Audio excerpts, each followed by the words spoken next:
Welcome to Embrace the Spiritual Podcast. Join friends Michelle and Dawn as they share tips on how you too can open your heart, raise your vibration, and reclaim your sovereignty. Hear what they have experienced and overcome in their spiritual journeys while navigating this expansive spiritual multiverse. Discover how they transform their soul lessons from ordinary into extraordinary. Follow, subscribe, and share Embrace the Spiritual Podcast on all streaming services, including YouTube. Follow us on Instagram, Facebook, and TikTok.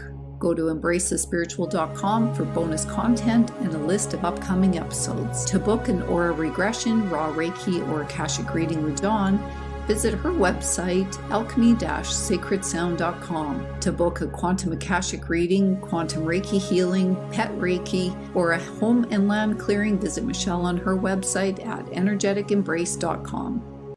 Welcome back. Today we are talking about spiritual boundaries. How many of you have said yes to something and then been like, why did I do that? And it is hard as an empath and on a spiritual path to say no a lot of times because you want to be that forgiving, compassionate person. But when it comes to yourself, you're just like, I can put up with this. But can you really? Because then later on, you're just like, oh boy, like this really bothered me. I didn't feel comfortable. How did I get myself into that situation? I do that a lot, kind of like, what am I doing here? Why?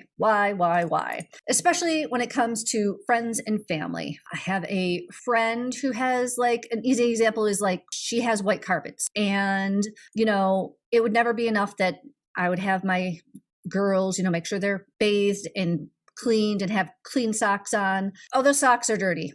I bought new ones for them, but it's okay for the adults. I mean, this is a classic situation of I need to be in control of the situation, and this is how I'm going to control the situation. It's really not about the socks. It's really not about the carpet. It is, I don't trust you to do what you need to do to take care of your children. But I did. And that's their issue, not my issue. And I should have probably said, you know what, we're good, and left. But I didn't because I love this person. And I thought, well, I can put up with this. But it then got into bigger and bigger issues down the road. And I ended up having to cut ties with this person because once you start giving a little bit, it ends up being to a point where you lose yourself in I've made this concession, I have to make another concession. And, it got to the point of we'd get together, we'd make agreements not to talk about XYZ, but then XYZ would be brought up by the same person that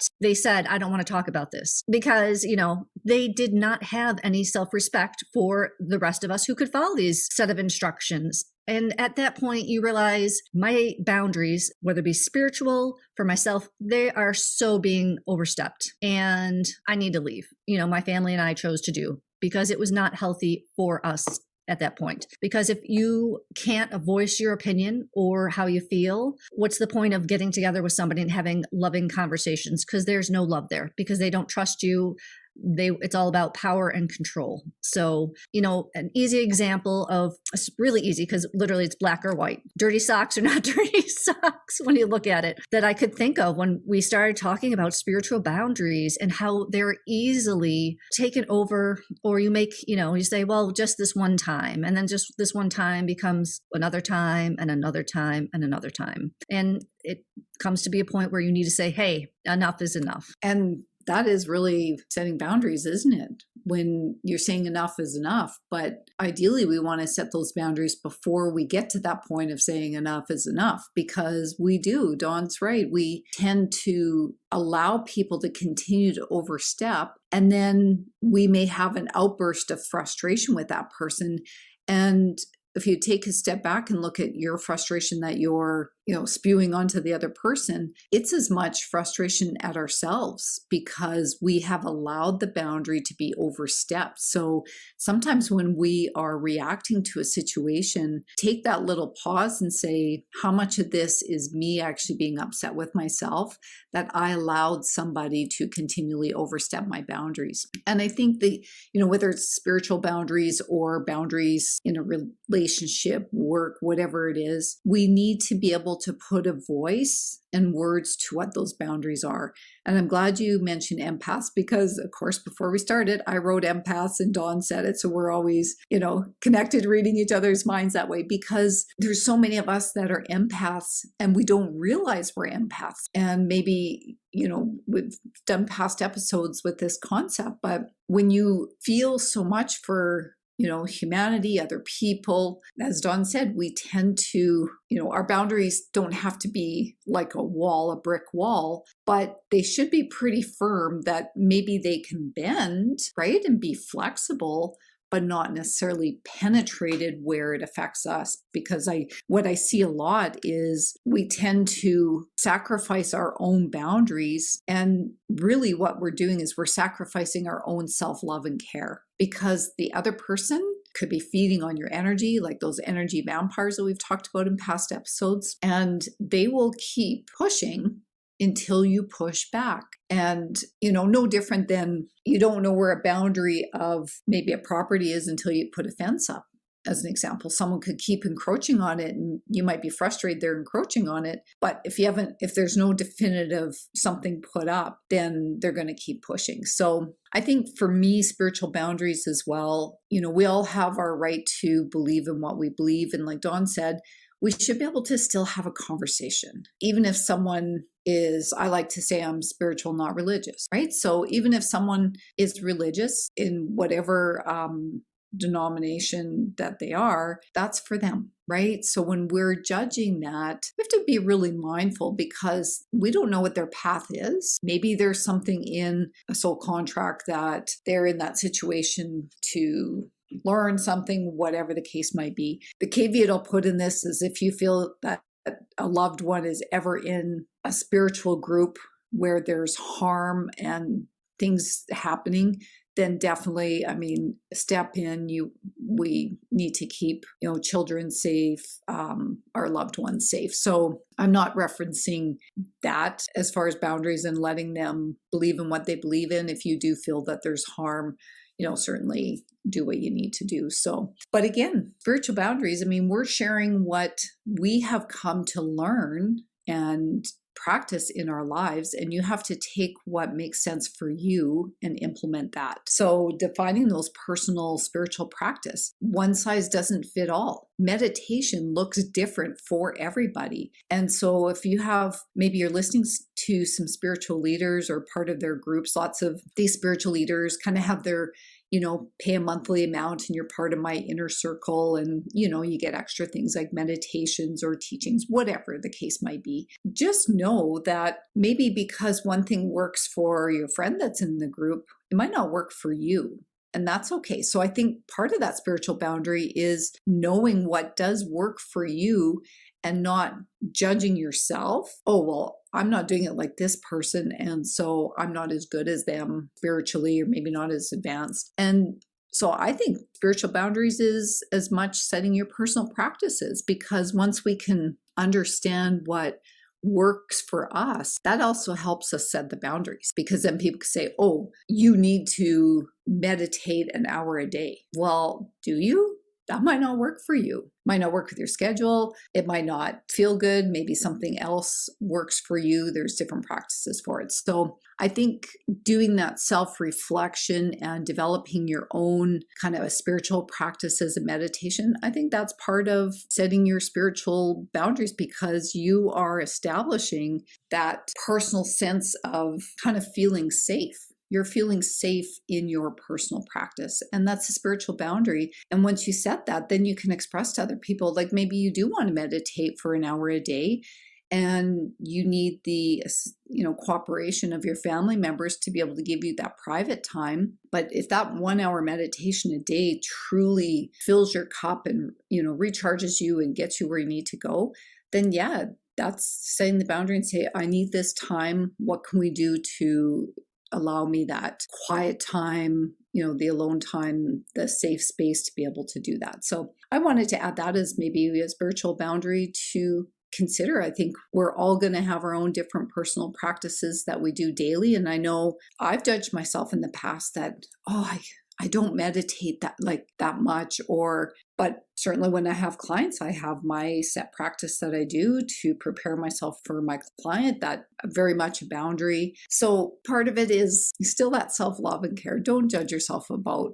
the boundaries. Sometimes you have to try multiple things for practices to determine what you actually need. So allow yourself that space to do that work. That's a good point that you brought up about meditation and what works for other people. We are all unique individual beings, and not everything is going to resonate with us. And I always look at an easy example is churches. They never have resonated with me. Why would I want to go into a box and have a person talk to me about how great God is when I could go out in nature and look at the flowers and the trees and the snow and live and feel in my heart what is truly amazing about everything. And I think it's important to realize that we don't have to be the set standard that we've always been taught to be. Like, you don't have to go into a box and sit in a hard, uncomfortable chair for I don't know how long.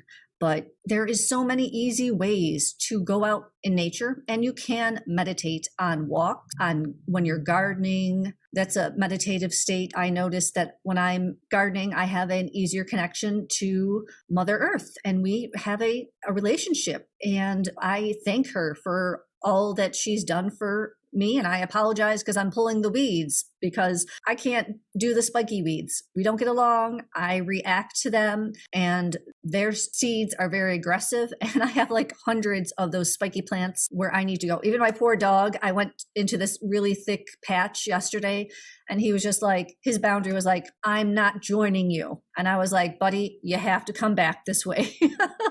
So I ended up having to pick him up and walk him over it. So even our animals have boundaries. We just don't think about it. And that was his spiritual boundary. Like, Mom, I'm not going to do this. And so you need to help me. And it's when you look at it in a simple lens like that, it's funny because we all have boundaries. Animals do, plants do. Some plants do not like acidic soil. Other plants love acidic soil.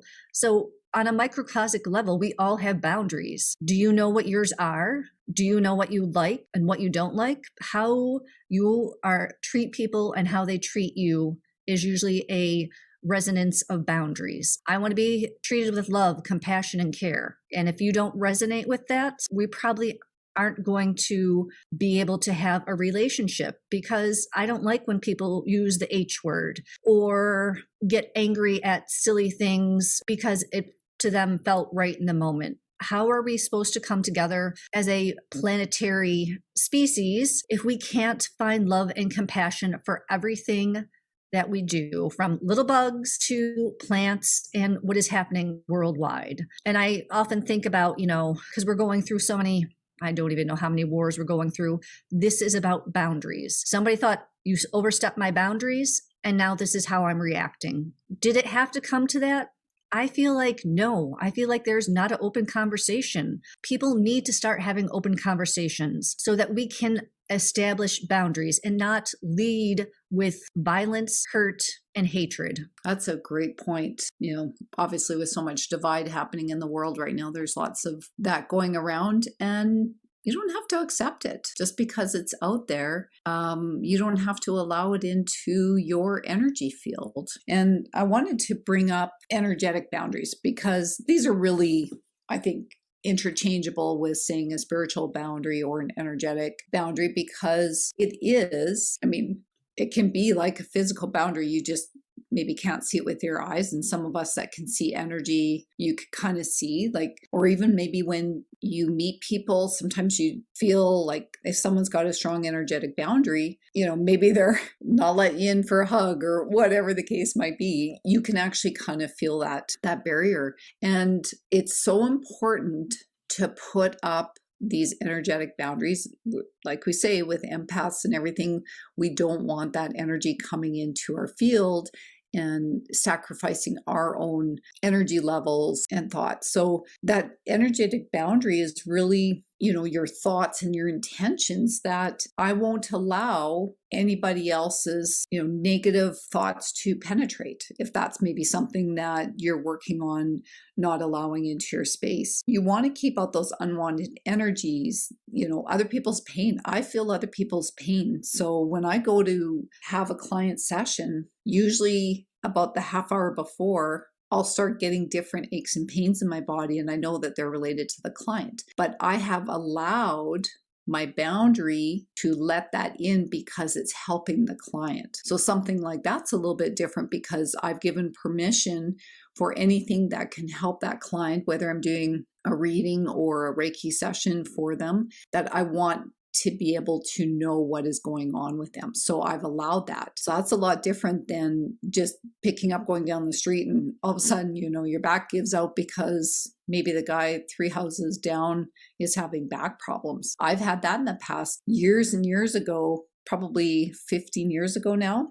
So I wasn't fully on this spiritual path. I was getting all these, physical symptoms and feelings. And it wasn't until, interestingly enough, this person has become a really good friend of mine, and she had come to the house and did an energy session on me. And she's the one that keyed in. She said, "You're picking up energies from people that are subdivisions over." So we're talking like a few miles away. And I think I've said this in the past, but I'm going to repeat it because I think it's really good, is when I feel something that I question whether it's mine or not, either out loud or in my mind, I'll say, "Who does this belong to?" And I'll say it 3 times. "Who does this belong to? Who does this belong to?" And that's the coaching that she had given me at the time. And that works really well. And if it's not mine, it's gone. And I'll even say, take it back. I do not consent to this energy. And a lot of people that are doing either energy work, there's so many of us light workers in various stages. You have to do your inner work. You have to do your shadow work. These people that aren't doing that work and doing energy work, be really careful doing things with them.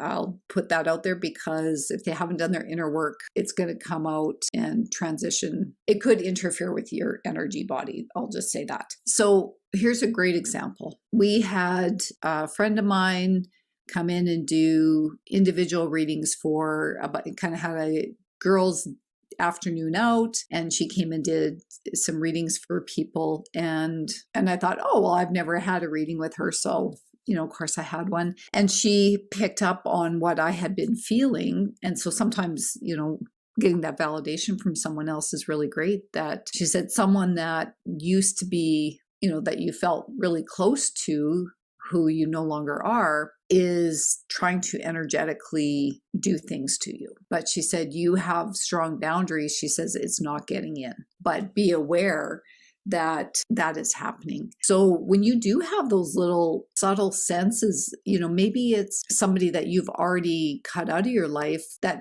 all of a sudden will come into your dreams, or maybe you'll just have a thought of a situation, thought, oh, that's really weird. Like I thought I dealt with that, but here it's coming up. So anything that comes up is just an opportunity to say, what's going on? Is there something I haven't cleared? Or maybe the person could be trying to energetically attack you, and that's why that's come into your awareness, and your higher self is actually showing you a memory of that person or through a dream that this might be happening. And so it's just an opportunity to make sure that your boundaries are up. That was one of our, earlier episodes, one of our beginning episodes about, protecting ourselves. This is constant. Make sure, do it, even if it's in your imagination, you think you're making stuff up, but, close your eyes and do a scan around you and just intuitively feel, are there any holes in my auric field? Because that's part of your energy boundary, right? Your auric field is helping protect you from things. And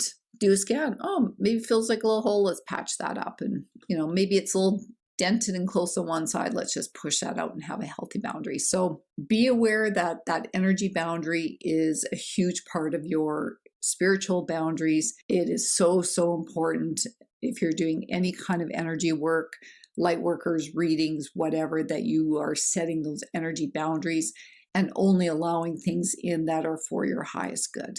I think that's really important. Dawn and I, that's a common thing that I might say 20 times a day or, 100 times a day, depends what is needed that only allow things that are for my highest good. Doesn't mean that they're always going to be positive. So let me be clear on that. Sometimes things for your highest good might be uncomfortable, might be you dealing with like a really crappy situation that you're trying to work through, discontinuing a relationship or friendship, but that might be for your highest good. So just know I'm not saying it's necessarily only positive, because anytime, okay, this is just popping in my head, anytime spiritual workers are only about love and light or only about fixing the dark, like there's a balance, right? It's not one or the other. It's both continually being in this process. So just wanted to highlight those energy boundaries, and don't allow someone in. Like we get the feeling when we're around people, don't feel obligated to let people in, because 99% of the time it's only going to be to our detriment. That's so true. I was in a situation where like this, I was doing meetings and this guy kept asking me for a ride. And it was the most uncomfortable thing because we drove past like somebody he knew from high school. And then he starts talking about how hot she was. And mind you, he's probably about 10 years older than I. And I'm just like, this is the most uncomfortable situation. He was in my car and I couldn't kick him out because I had agreed to give him a ride there and a ride home. And I'm just like, and then he was talking about one of the ladies, how hot she was. And I'm just like, this is like not comfortable. Like, I don't know if you think I'm a guy, but I'm not. Like, and I should have said something and probably made him walk and be like, I'm taking you home. This is like, no. And I didn't. That was a lesson to me if I really feel uncomfortable with somebody in this situation. But I was just extremely shocked because I'd never been in such a close proximity to somebody who thought it was okay to talk about women in front of a woman that way, and learned my lesson, and I will not let it happen again. And I'm very picky about who I let in my car now, as I should be, because it's my car, and if he didn't want to drive, that's his problem, not mine. Everything is a lesson. Everything from talking to your neighbor to going on a walk.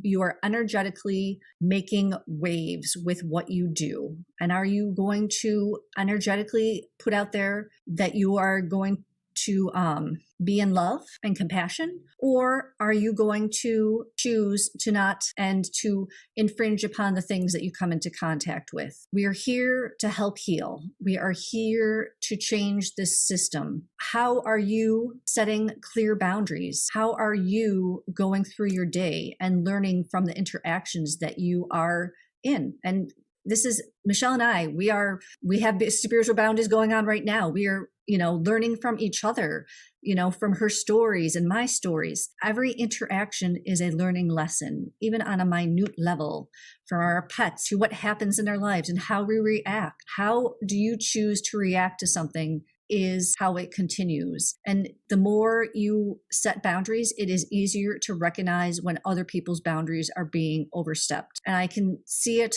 with my children when things happen, like my daughter has very strong boundaries and things aren't said around her, like between her friends. And when she finds out, she's just like, that person is not a good person. These silly games, these high school games of people making fun of each other, of being that mentality of that person's not this way. She knows when it's wrong. She knows she's here to be of love and make connections.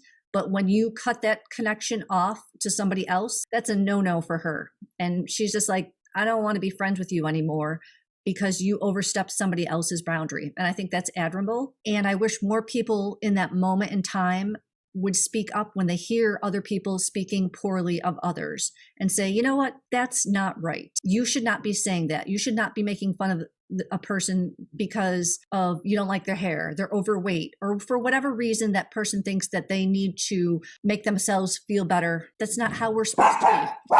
Sorry about that. I had to set some boundaries. My daughter was slamming doors and I have the dogs and they're like, so boundaries, everything's a lesson. And this is a perfect example of you have to be mindful of other people. I'm in a connected studio space and every time she slams a door, or it's garbage day, so she's making noise like nobody's business. It's like, it sounds like she's taking pots and pans and smashing them together. And my dogs are like, what is going on, Mom? You got to be careful. So how, I could have yelled at her and I didn't. I, went out and I said, hey, I know you're doing garbage. I'm recording. Could you be mindful and not slam doors? Because when you slam a door and somebody else is going to hear. And unfortunately, my dogs are on guard because we're not in the house. Well, they're always on guard. Who am I kidding? They're always like, Mom, there's a dog outside. Like, maybe you should know about this. Like, they're barking. I'm going to let them know that they shouldn't mess with us. So we all have boundaries. And this is really just a perfect example of, how we react. I could have been angry. I could have yelled at her and made her feel bad, but I didn't. I chose to explain, hey, this is what's going on. And, I would appreciate it if you were more gentle, while I'm recording. So it's okay. She wanted the car, so everything's all good. And that's a key point. Setting the boundaries isn't about making other people feel bad. We can do it in a very, loving, kind, gentle way to say, hey, this is what I need, and I really appreciate your assistance with that. And, granted, if people continue to, I'll say, abuse or disrespect is maybe a better word, disrespect your boundaries, then you might have to get firm. And that's okay, because you're just reinforcing those boundaries. And I love that your dogs barked at that time, because our animals are very good at sensing those energies. And sometimes we, might discipline them for barking at inopportune times or at people that come to our house. But as Dawn mentioned before, we should all be selective over who comes to our house, because energetically, that's our sacred space. And that's why almost every client I have is going to be remote, because I'm very selective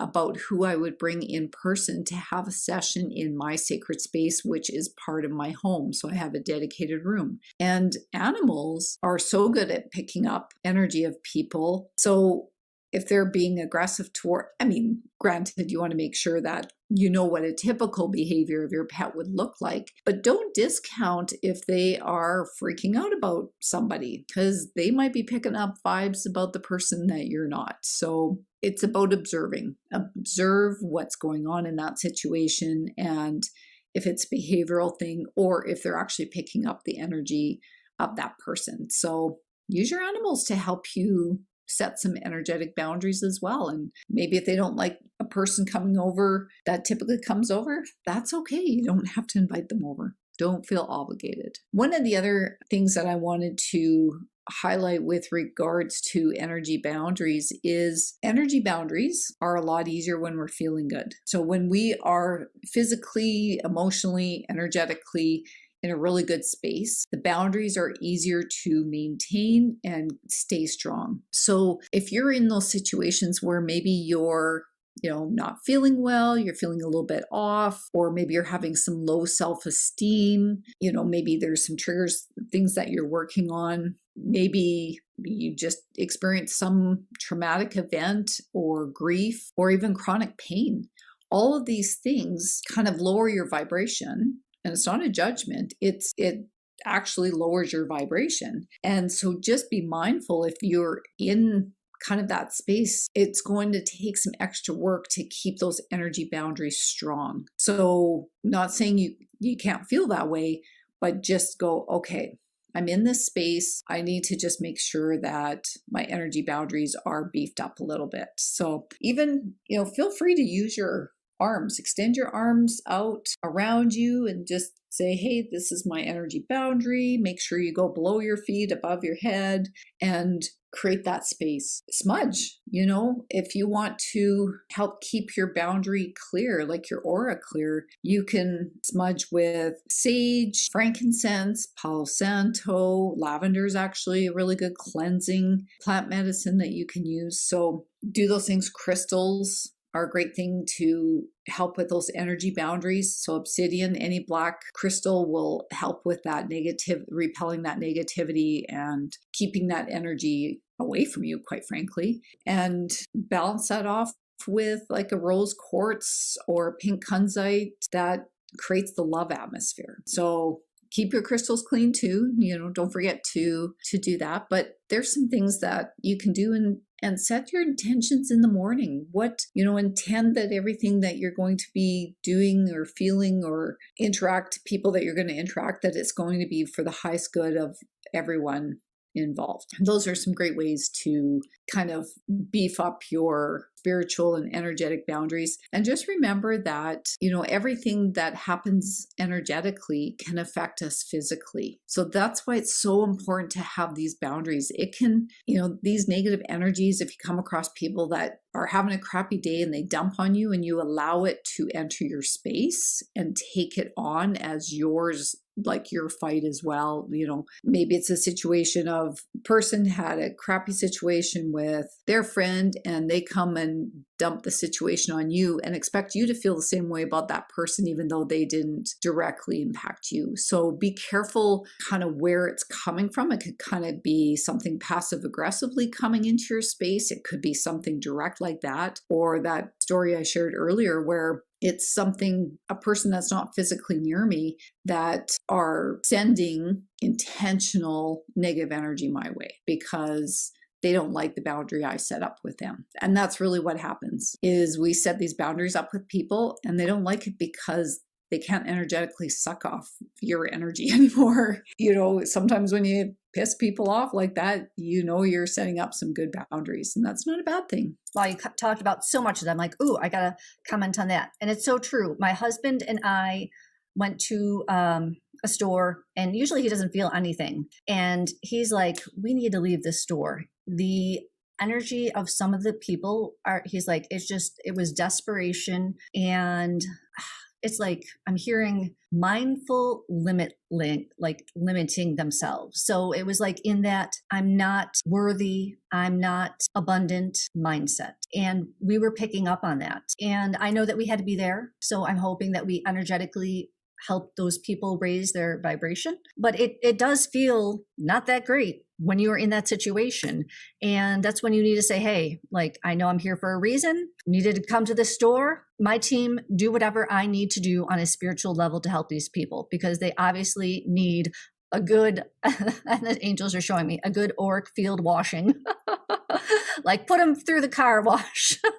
And it's true. I do that every day. I take a shower and I'm just like, clean my auric field, like, let's energetically just take everything that I helped transmute that stuck to me, that I didn't want to be stuck to me. Let's just like car wash this all out and put it down the drain. We do not want to go to bed with the stuff that we're here to help clear. We want to be like brand new babies when we're jumping in that bed, and as we continue our work while we're dreaming. And again, I set up spiritual boundaries when I go to bed, because I know that I have been in dreams where I'm being infringed upon and I am like, no, absolutely not. This is not going to go this way. So we talk about spiritual boundaries in this physical realm. It also continues into your dream realm. You need to have your team aware. I'm doing my meditation, using my tools, my stones, etc.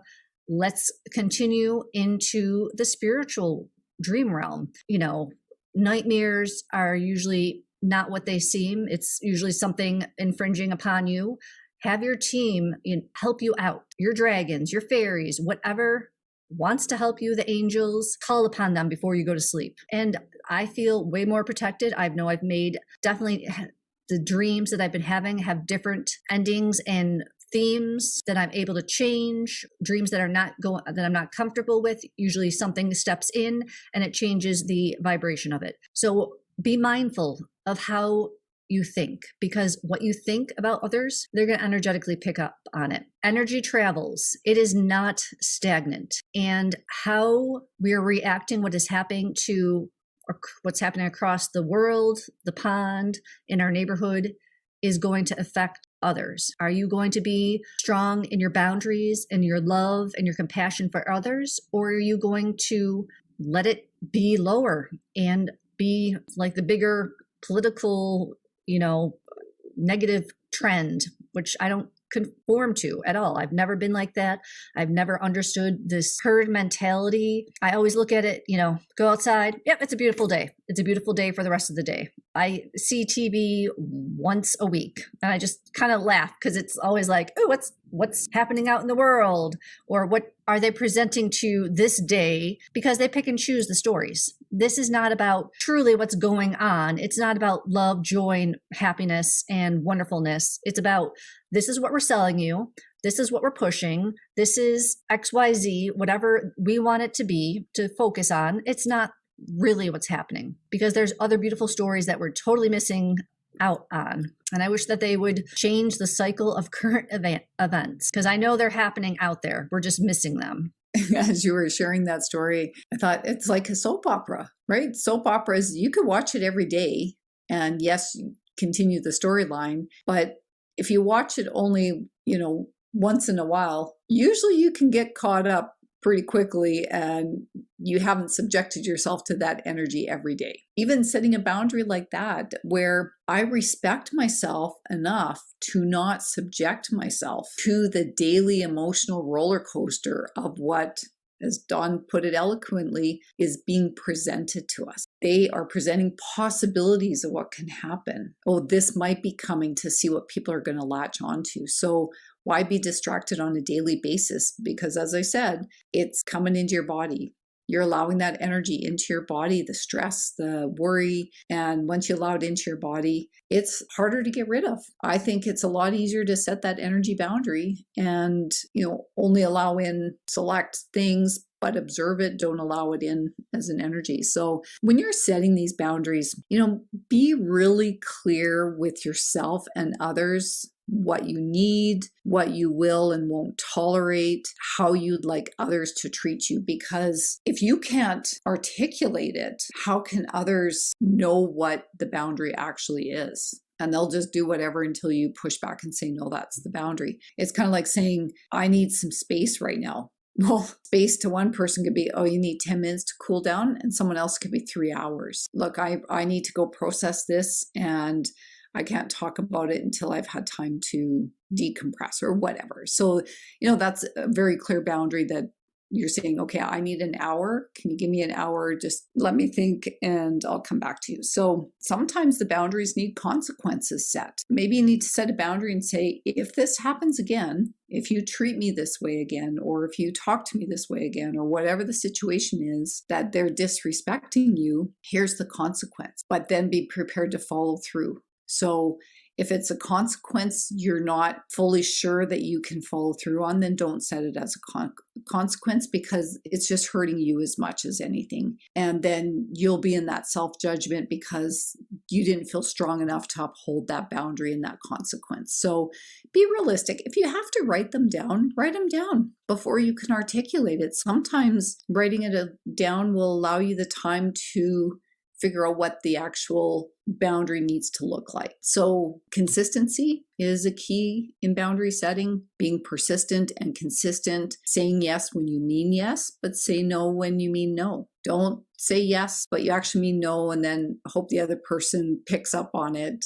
Don't be passive aggressive with setting boundaries, because that's just a manipulation tactic and usually a time when you're not feeling in control. So if someone disrespects your boundary and, let's say you have a consequence set up and then you don't follow through in that consequence, you've essentially told the person that it's okay to cross that line. And the caveat that I'll put to that is it's okay for your boundaries and consequences to change with time. So that's where you really need to figure out what are your non-negotiable boundaries. And these are hard set. I will not put up with X, Y, and Z. And if you do, we're done. Our relationship, friendship, business, whatever, is no longer. That's okay. But it is okay to have those change because situations change. So maybe a boundary that you've had in a situation a year ago might look different today because you've grown. And that's okay. We're always evolving and growing, and it's not going to look the same. But just always check in with yourself to make sure, oh, does this need to be articulated to somebody? If it's a boundary that affects somebody else, do I need to maybe update that boundary with somebody so that they're working with the same information? So I think it's important to say that. And one of the other things about boundaries, remain calm. Dawn had a beautiful example. We had a working example of that today on our podcast. It can be done with calmness. We don't have, when we react, get angry about it, it's probably a signal that that boundary has been pushed and pushed and pushed, and we've just had enough. So if you're angry about it, you're probably just as much angry at yourself, but you're taking it out on somebody else. So another way you can do that is, maybe you are angry because maybe you've allowed the boundary to continue. I've really embraced make it about you. I feel upset when you speak to me like that. Or if you continue to talk to me that way, I'm going to have to end a phone call or a conversation. But you can't dispute when you say, here's what I feel about this situation. So you're essentially creating that boundary too, where this makes me upset. So yes, the other person can't control how you respond and react to a situation, but they certainly have control over how they are speaking to you or behaving towards you. So once you say, it makes me feel this way when you do this, and they do it again, guess what? To me, they're doing it intentionally because they know it's going to get a rise out of you, and that's not okay. The best thing I can summarize this from my perspective is when you're setting up boundaries, you're setting up how you want to be treated. It's a self-respect and love for yourself. In my opinion, when you're setting up boundaries, and when other people have problem with your boundaries, that's about them, not about you. So they can keep that. But we're here to improve and make ourselves better, live a more congruent, authentic self-life, like we've talked about in our previous episode. And when people are overstepping boundaries, have we allowed them? Are they just being belligerent? I think we can just observe and make shifts and be vocal about setting those boundaries, because that is self-respect and love for yourself. And I would just like to add, remember to breathe. I know that emotions do get heated at times, especially, you get frustrated with yourself because you've let somebody overstep your boundaries. But at the same time, because you've let your boundaries be overstepped, you then sometimes have a tendency to lash out at the person who's overstepped those boundaries. Just breathe. It's not the end of the world. The world will continue. You can forgive. And sometimes, you just need to forgive yourself for not being more vocal and saying, hey, I don't like this. And we're all in this human experience together, and we're all still learning. Don't be too hard on yourself. Follow, subscribe, and share Embrace the Spiritual podcast on all streaming services, including YouTube. Follow us on Instagram, Facebook, and TikTok. Go to embracethespiritual.com for bonus content and a list of upcoming episodes. To book an aura regression, raw Reiki, or Akashic reading with Dawn, visit her website, alchemy-sacredsound.com. To book a quantum Akashic reading, quantum Reiki healing, pet Reiki, or a home and land clearing, visit Michelle on her website at energetisembrace.com. Infinite love and gratitude. Thank you for joining us.